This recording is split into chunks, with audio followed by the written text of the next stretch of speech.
Hey guys, welcome back to Clownfish TV. This is Neon. I am here with Geeky Sparkles. Hello. And we're going to do the obligatory Acolyte video, but I think we're going to come at it from a different angle rather than nitpick everything wrong with the show. We're not even going to watch the show. We're not even going to watch it. Because we just don't give a crap about it. Yeah, I mean, it's going to be crap. We know it. Yeah, I don't care. I'm so checked out from Star Wars at this point. I mean, we do talk about it. Mostly because it deals with just Disney dropping the ball repeatedly, and it's very, or would have been very easy to fix Star Wars. They were on their way to fixing it with The Mandalorian, and then they just dropped the ball again and again and again. So we're going to talk about kind of, I guess, the death of Star Wars, at least for old school fans.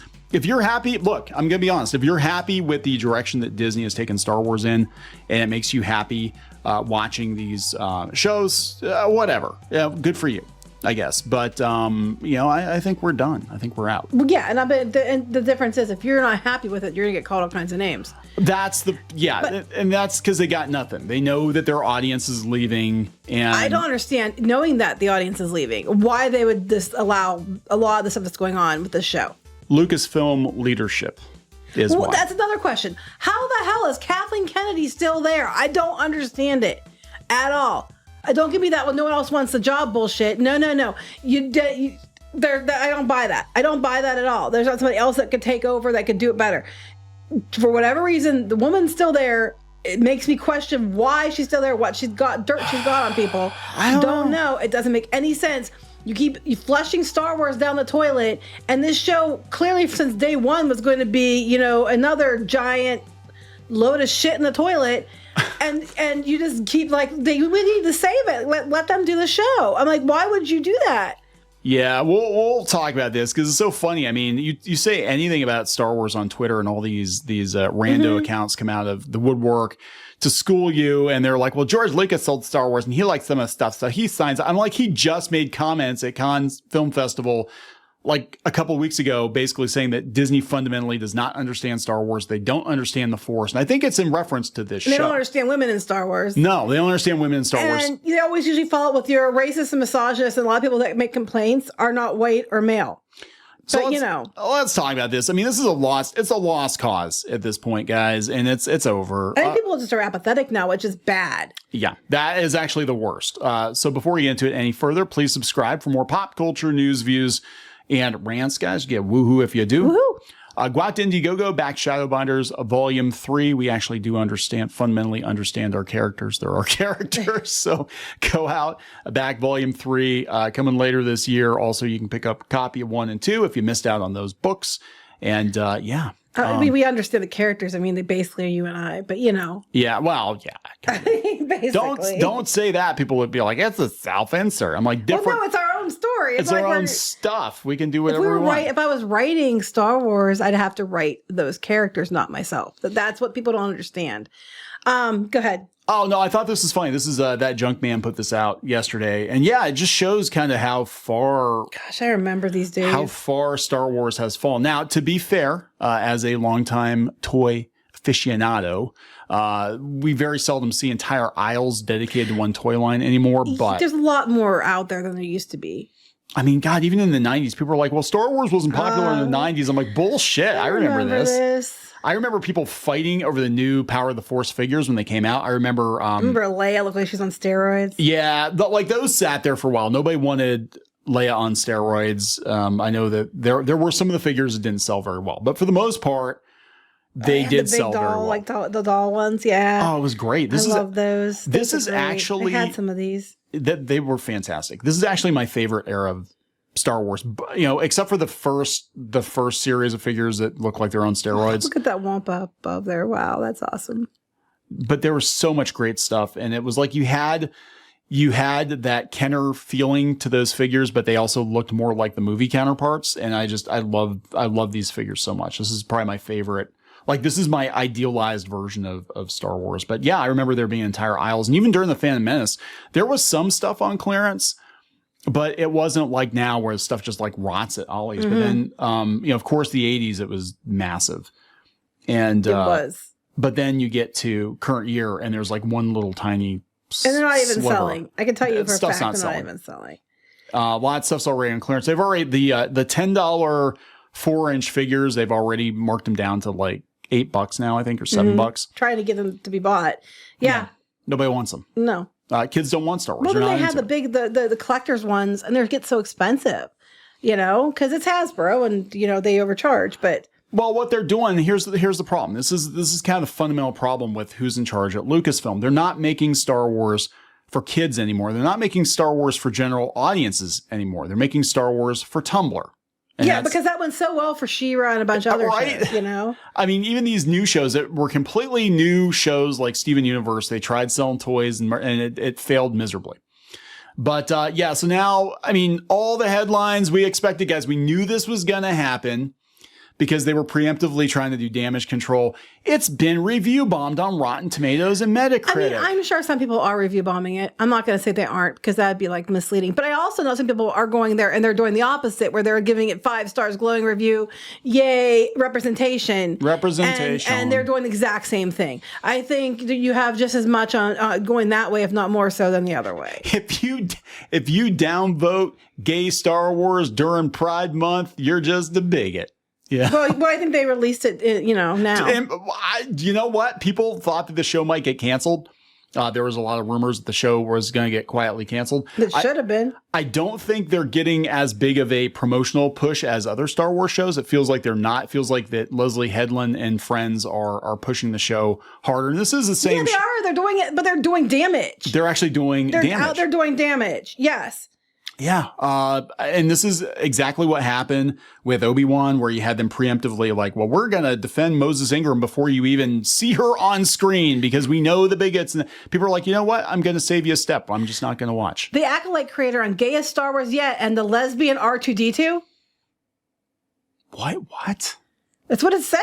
R2-D2's a lesbian now? Oh my God. I don't know what they mean in context because I didn't watch the episode, but I'm just like. All right, let's see. And they said nerds are gay. Nerds are gay. Okay, hold on. This is her wife. Yeah, R2-D2. Oh my God. This might be the title of the video. R2-D2. Headline says. I can't. Okay, I'll do it. No, I'm just like, I can't. So Headland's trying to retcon stuff. R2-D2 is a lesbian. Headland even hinted that some of the sci-fi's most famous characters are actually part of the LGBTQ plus family, including a certain beloved droid. Are you telling me the straight face of C-3PO is straight? Headland asked. R2-D2 is actually a canon lesbian. Let's get the space Birkenstock stat. Oh my God. Even if she was joking, it's not a good idea. Yeah, this is the thing. This is where like Disney really needs to look, Disney, if you're serious about saving Star Wars, you need to jump into this and be like, let's put the fire out because we know the fire's burned in space. Did you see that? Right? The little fire. Yeah. But you need to put that fire out. You need to get somebody in here and be like, look, we are serious about saving Star Wars and saving Lucasfilm. So we have got to get in here and we have got to, make sure that we are sending out the right message, which is not this message, but we want general audiences to come back to Star Wars. I'll sum it up. We want Star Wars to be Star Wars, and you guys are making it the message and not Star Wars. And I'm not saying you can't have identity and you can't have representation in Star Wars. That's not the takeaway from people. The takeaway is the story and the characters need to come first. But as we know from seeing that retreat they had where they were doing the High Republic and they put diversity and dinosaurs above story and characterization, you need to make it about good characters, good story. And yes, you may have a pill on the ice cream here and there, but the ice cream's really good, so you don't care about the damn pill. Unfortunately, all you have is a bunch of pills slathered in Vaseline that taste bad, and no one wants it at all. But it's not even an oral. You're not delivering it orally either. So here, look, I want to be clear here. I'm not angry about Star Wars. I'm not even sad anymore. I am. I'm pissed. I'm not even sad anymore about Star Wars. Like, you're not going to see, the one thing you're not going to see on this channel anyway is like the daily, oh my God, Star Wars, this person did it. Like, I personally do not give a shit. Star Wars is dead. Disney murdered Star Wars years ago. And this is just dragging the corpse around. Weekend at Bernie's. This is Weekend at Bernie's, guys. They're dragging the corpse around at this point. And there's really, I don't think there's any way. I had a small glimmer of hope.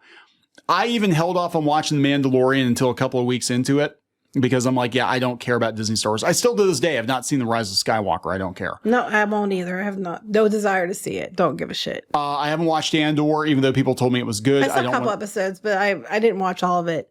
I was busy, and I kind of got bored. I watched 2 episodes of Boba Fett. That was enough for me. I noped out. I'm like, yeah, I'm not doing this. I didn't watch that much of Boba Fett either. It's sad ass Boba Fett. I don't want to see sad ass Boba Fett. I mean, we got Obi-Wan with Leia, which makes no sense. That made no damn sense. I watched the first episode. I'm like, yeah, the kid's cute, but this doesn't make any damn sense.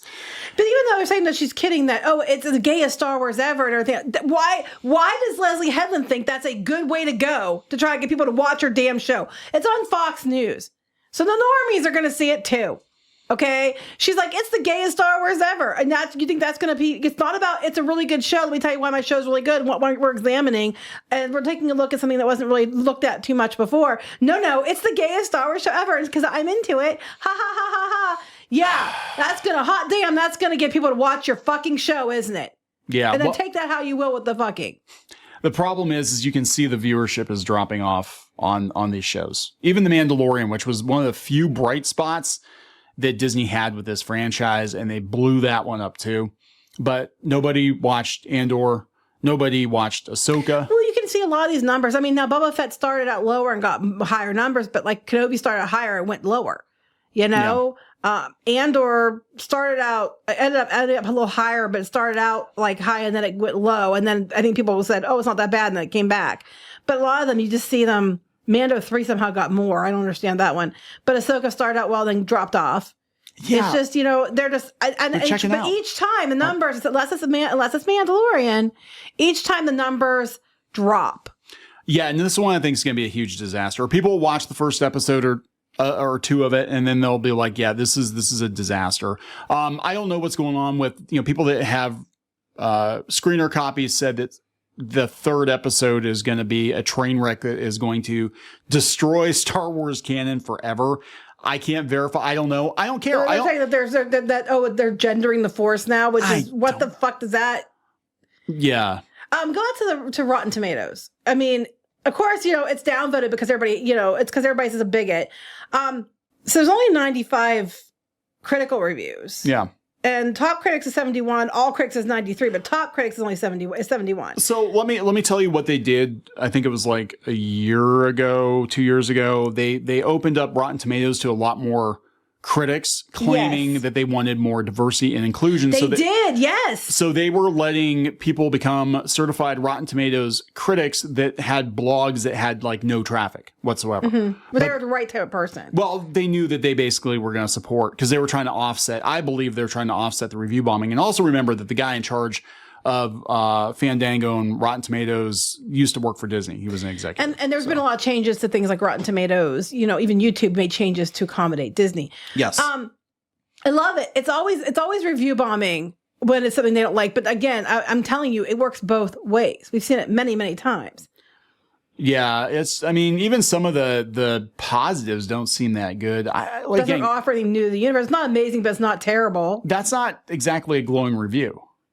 The various plot mechanisms take about 1.5 episodes to build up. It becomes a lot more intriguing, I guess. I don't know. This is Slate. This is their audience. The show pulls back from its most audacious possibilities in a way that suggests the heavy hand of brand management, chipping away at anything that might rock the boat. I've heard that the boat rocking is coming, but again, I don't know yet. This is the first Star Wars series to give off a Star Trek: The Next Generation vibe. From Seattle. Yes, it doesn't help the show's momentum can be slow with too many dull exposition pit stops, even as episodes clock in at 32 to 42 minutes. Here's the thing. The prequels, the most boring part of the prequels was all the Jedi standing around talking about politics. That, what I'm saying? Mm-hmm. Like that was now watching the Jedi fight robots, that was pretty cool. But for the most part, just the Jedi standing around talking about politics and shit, because a lot of that was reflective of, where George Lucas was politically at the time. That was boring. And that was one of the biggest complaints. So let's make a whole show about the Jedi just talking about politics or shit. You know what I'm saying? I'm noticing a lot of these are like 3 out of 5, and they're like, "Oh, it's fresh." I'm They're like, middling. That's middling. Go to the audience scores. Yeah. Go to the audience ratings, but the audience is all just review bombing. The show is watchable, so this sounds like a fair one. It's an improvement over Obi-Wan and Ahsoka, but no sign of genuine creative ambition in this show, and it suffers from the same sense of weightiness and lack of dramatic sense as Ahsoka. They don't grab my interest, and I spent 2 seconds thinking about the plot during or after watching it. I don't care. I mean, I just seriously don't care. Like one way or the other, I don't care. Even, I'm going to be honest, at this point with me, even if Disney somehow managed to put out the best damn Star Wars anything that we have ever seen ever, I don't care. I'm done. I'm done with it because I know it's going to be like The Mandalorian where we get, 1 or 2 good seasons and they pull the rug out from underneath us. I do keep hearing that Lee Jung-jae is like, everybody says that he's actually pretty good. But that's about here. Watch the first 2 episodes of the show. Just The score. They said the score is fantastic. It's probably the highlight. But good sound can't carry a show. The characters are bland. Somebody else, best of the first 2 episodes. This is latest Disney's foray into Star Wars. Is just barely tolerable. The acting is so. The plot is thin. Dialogue is dull. I mean, go keep going and see what other people are saying. Awful writing. I really enjoyed it. Looking forward to more. Truly fantastic. A return to the feeling of excitement and intrigue while offering a fresh set of characters and timeline. Yeah, they're review bombing, all right. For every 1-star review, somebody comes in with a 5-star that's like, it's the best Even Star Wars ever. Even the critics aren't giving it 5 No, stars. they're not. So that's why I'm like, yeah. Yeah. They're not giving it 1 stars either. So, the truth's going to lie in the middle. I think it's just another mid-tier Disney Plus show. If you like it, fantastic. Good for you, I guess. I mean, it's just like when it comes to these legacy franchises, just in general, I'm so checked out from them now. Wait, they shoehorn lines from the past better movies into it? Probably. First 2 episodes aren't well acted or compelling. Nothing about the characters are interesting, and the actors are just marching through their lines with minimal effort. It doesn't really feel like Star Wars, despite shoehorning in lines from the past better movies. I've got a bad feeling about this. I know they make sure that pops up. Mm-hmm. But yeah, I don't care. Like as close to the original Star Wars as you'll get. No, God. The Mandalorian was as close to the original Star Wars as Disney has gotten. I'm a fan of the original trilogy. I grew up with it, and I'm so glad that we're going outside the Skywalker saga. They destroyed Luke. I'm just like, sure. All the talking points Disney keeps saying, beep boop bop, we need to go outside the Skywalker. But it's just review bombing. It's just review bombing. Yeah. Fuck it. I mean, seriously, I don't give a shit. But of course, I love the Screen Rants. Like here's the summary. Faces backlash from divided Star Wars fans with review bombing affecting ratings on Rotten Tomatoes. I'm sure review, what do they call that when they give it positive reviews? Whatever the opposite is. I'm sure they're doing that too. Showrunner Leslie Helen has proved particularly controversial, not only in what she is saying on the press tour, the press junket, but the fact that she was Harvey Weinstein's assistant. People are like, why is she getting a show? Why are you pushing her so? Review bombing drowns out any legitimate criticism, harming constructive feedback. How do you know? What if people legitimately gave it that score because they weren't review bombing it? That's what they felt. What if they have legitimate criticisms? That's what gets me is they use this excuse. So what's a legitimate criticism then? Somebody who gives it a 5 stars but then says, but it has a couple problems. That's legitimate. See, that's just what determines what's legitimate criticism or not. Because so far what I'm reading is they seem to have legitimate criticisms. Like it sucks because it sucks. Yeah. Gay, suck. They didn't say that on there. I mean, there's a joke there, but you know what I'm saying. Now, here's I don't even have a problem with the cast. I mean, obviously, we got Trinity in there. We've got Daphne Keane, who was the lead in His Dark Materials, which I loved. And I've said before, I actually liked His Dark Materials quite a bit. But I don't care. I don't care.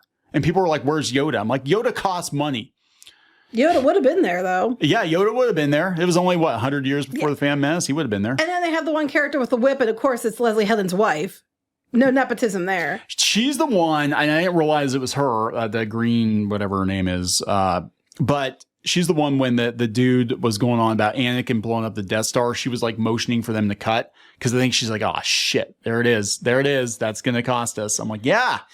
Oh, yeah. The Acolyte is headed by a lesbian showrunner and stars female and Asian leads. That's just going to be controversial. People don't care if there's a female lead.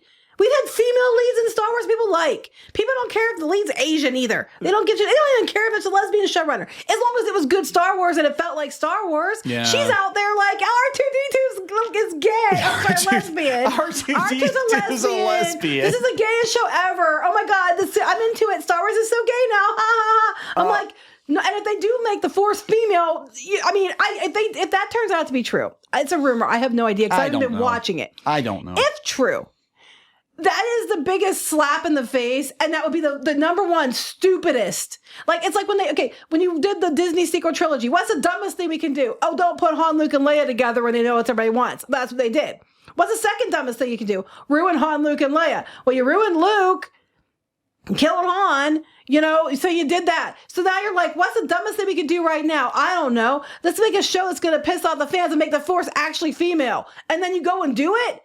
You deserve everything you get. Everything you get, Disney, because that would be colossally stupid. The Force wasn't gendered. Absolutely. For fuck's sake. So, and again, this goes back to George. It wasn't 5 years ago. It wasn't 10 years ago. It was like 2 weeks ago. George Lucas is like, Disney does not fundamentally, and I think it was about this show. I think he was low-key throwing shade at this show. He's like, Disney does not understand the Force.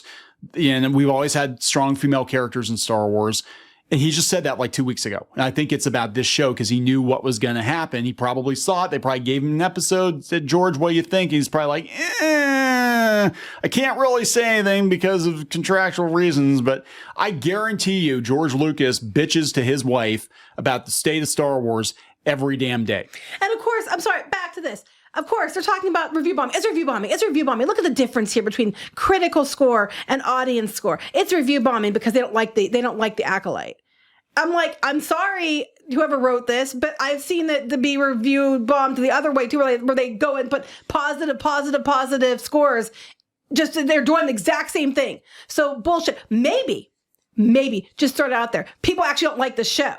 Maybe. And the critics, again, as Neon pointed out, they did do a thing where they were giving it, and I think it was longer than a year ago, but in the last couple of years. I have no concept of time. He doesn't. That they gave out a bunch of access to people who did not have the platform to deserve access, but it was based on, well, because they're the right kind of person, or would give us the right kind of review we wanted. Yes. And the thing is, which is insulting, because there's a lot of people who are the right kind of people that have platforms that are more honest. But anyway, they did that too. But that's not cheating. That's not review. That's not critical score manipulation. No, but everybody's saying it's negative. It's not legitimate criticism. It's review bombing. But every 5-star score is completely legitimate. No, it's not true. It's bullshit. Stop the lies. But Screen Rant. Look at the difference though between like everybody pretty much agreed that The Mandalorian, the first 2 seasons, were really good. It was pretty close too. People say Andor is good, but here's the thing. This is what I'm talking about. Like, I'm to the point where I don't care, even if Andor is the best Star Wars ever. And, I like Rogue One quite a bit, so I probably would like Andor. Even if it's the best Star Wars ever, I'm to the point where I don't fucking care because I know for every Andor, there's going to be an Acolyte. And what's going on in the mainstream too is the reason stuff's falling off a cliff is because even if there's not a message inserted into it, as soon as they're like seeing any kind of dynamic that could be a heavy ham-fisted messaging, they turn their back to it. Because, and we're not talking just white straight men, we're talking with people in general, people from other countries, et cetera, et cetera. They don't want to see it because they're just like, it's going to be more of the same. Even if it's not, it automatically does bad because people assume. And you're coming out with somebody that's a showrunner throwing like not even like branches. They're throwing whole trees onto that fire and gasoline and kerosene and some explosives. And they're like, let's see what happens. And you thought Ryan Johnson was bad. It burns in space. We know that happens. Oh, they put that in the show. Yes, they had one of the ships were on fire. It wasn't an explosion. The ship was literally on fire with a slow. Because the oxygen would blow out. Yeah, if it's an explosion, you have a quick boom, and then it's gone, which is what they did original because there's no oxygen, so it can't burn. And so we got a bunch of people who, I mean, am I surprised that they're so stupid that they don't even get that? No, I'm not surprised at all. It's like there's not even an effort to. There's just no effort. I think they just. I honestly get the vibe that they were like they either didn't want to piss her off because she knows too much because she worked with Harvey, or they had a contract or whatever. But I just get the vibe that they're like, you know what, just let her do whatever the fuck she wants. Disney's already like worried about Star Wars blowing up. Why would you do this? Because the only way to fix Star Wars at this point is to push the reset button. And I don't think you can reset it. It's like one of those things you can't do a reset on. So here's my feeling on Star Wars. The stuff that George Lucas worked on is canon. Everything else is very expensive fan fiction and can be easily ignored. And that's kind of how it worked with the EU too. Like George Lucas, the stuff he did was considered G canon. They had different levels of canon. The stuff that George did, the movies he worked on, or the shows that he was directly involved in, they were G canon. And then they had various levels of canon, but they were never G canon. And he had the right to be able to overwrite that history. Like if they had a backstory for Boba Fett, which they did, he was able to. Disney has never been G canon because they had G canon handed to them and they tossed it and then laughed about it. D canon, D minus canon. I say shit canon, but okay. It's a shit canon. It's just you take that how you will. As soon as they fire the shit cannon. It's the canon shit and the canon is shit. That's just it. So we have 6 Star Wars movies. I'm okay with that. I have my memories from when I was a kid. Oh, here's the thing. Like I was very, very little when Star Wars came out. So it was kind of on its way out. Like that's why I'm more into like Transformers and He-Man and G.I. Joe and that kind of stuff. But like I have memories. I have good memories and I'll always have those. But Star Wars is dead. Disney's Star Wars is not for me. It's dead. And it's not for kids either because they're not buying the toys. They're not making new memories. I still feel sad because like I got so excited about. I mean, I was more into Star Wars than you were, and you were. That's true. I got so excited for getting new stuff. I was so happy, and then I had so much hope, and then they just completely ruined all of it, and it just breaks my heart. Disney magic. It makes me want to cry. It really, truly does. It's corporate product now. There's no reason even. There's no soul to it. It's just That's just it. I mean, it's just like with all the stuff, this is the problem. People get so emotionally invested one way or the other in corporate product. It will never mean as much to them as it means to you because it's corporate product. It will never mean as much to them as it meant to George Lucas because he was telling the story he wanted to tell. But now it's just a tool everyone wants to use to push agenda. And then Disney in general, it's just agenda. And that's why people are turning from Disney. And Disney doesn't seem to get that's why they're failing. And they keep it's because you're a terrible person. No, you can still tell, you can still show diversity, you can still have a message buried in there. It doesn't matter. But you need to put stories and characters and good things first. And they don't do that. No. And even now, even if it was the best thing ever, people aren't going to watch it because they're so over it. Yeah, same here. They're tired of being disappointed. They're not even going to give you a chance anymore. Even if people came to me and said the Acolyte's the best Star Wars that they've ever done, it's amazing, which it could have happened, right? It came to me and said, hey, it's amazing, Neon, you need to watch it. I'm not going to watch it because I'm like, I'm totally checked out from Disney Star Wars. I don't care. To me, it's not. It's if it's for you, fantastic. But this is basically. Yeah, I'm not going to pick on people who like it. No. I'm not you. The people that harass me for not liking it, call me all kinds of names. You're not allowed to even make jokes about like you're just a bigot grifter. I'm like, hearing it. You're just a racist. Whatever. And then like when people say that, no, like, but they're not talking about you. If you're innocent, they're not talking about you, right? I'm like, no, they are because basically if you don't like it, it's because you're a terrible person, not because it's a terrible piece of shit. It's because you're a piece of shit, and I'm tired of it. Like if you want to like it, go ahead. Fantastic. I honestly don't care if you do. I'm not going to pick on you for it. That's not my job. You're allowed to like what you like. The difference is if someone doesn't like it, they are allowed to not like it. Yeah. And I'm tired of this whole, so it's okay if you like it. That's all 100% true and honest. But if you don't like it, it's because you're lying and you're a grifter and all this. No, fuck you. That's not what this means. And I'm tired of it. And your words have no meaning. So stuff it up your ass where there's a lot of stuff apparently and just move on. Because like, if you like it, that's cool. I'm not going to pick on you. And anybody out there who likes it is not making fun of people or harassing people. You know what? You and me, we still get along. I'm still think you're cool. It's all good. But if you're out there actively being like, you're a bigot because you don't like what I like, you can kindly fuck the fuck off. Okay, Thank you. So you're very emotionally invested in this. I'm more about the bullying, and I'm so tired of it. That's just it. And again, if someone likes it, if you like it, and they're not being mean to you, don't be a dick to them. I don't care. If they like it and they're not saying anything mean to you or accusing you of anything, then just like, so what? Let them like it. I mean, it's sad for us because we don't like it, but let them, have this or whatever. We'll go back to what it's the ones who cannot stop, and unfortunately, it's a majority, can't stop bullying and harassing and using this whole "you're a terrible person" because I have some kind of moral superiority over you because I like this dog shit. I don't think people even like the dog shit. They're just saying they do because I think just to own people. Yeah. I honestly, God, they I think get high fives and acceptance. Yeah, because a lot of these people don't even. I'm gonna be honest, they don't. And I think that's actually on both sides. I think there are people using pop culture as a hockey puck. Even when something's good, that they're being unfair. Yeah. Does Ben Shapiro give a shit about Star Wars? No, he does not. But he wants to use it to own the other side. Right. You know I mean, he might. I don't know. But I'm just saying, I've seen people like even make up stuff, and it's like, and then you're just like nitpicking things, and I'm like, that's not really what that means or what happened, you know. And I think you're taking it too far. But I'm just saying, I think what makes me so mad is one, I'm upset about Star Wars, but two, the bullying is just out of control, and it's not liking it does not make you any of those things, because a lot of people who don't like it aren't even white, straight, or male. So kindly stick it up your ass. So we'll always have this, and look at those Ewoks on the peg. Good times. We gotta wrap it up. Yep. All right, please subscribe. We'll talk later. Bye.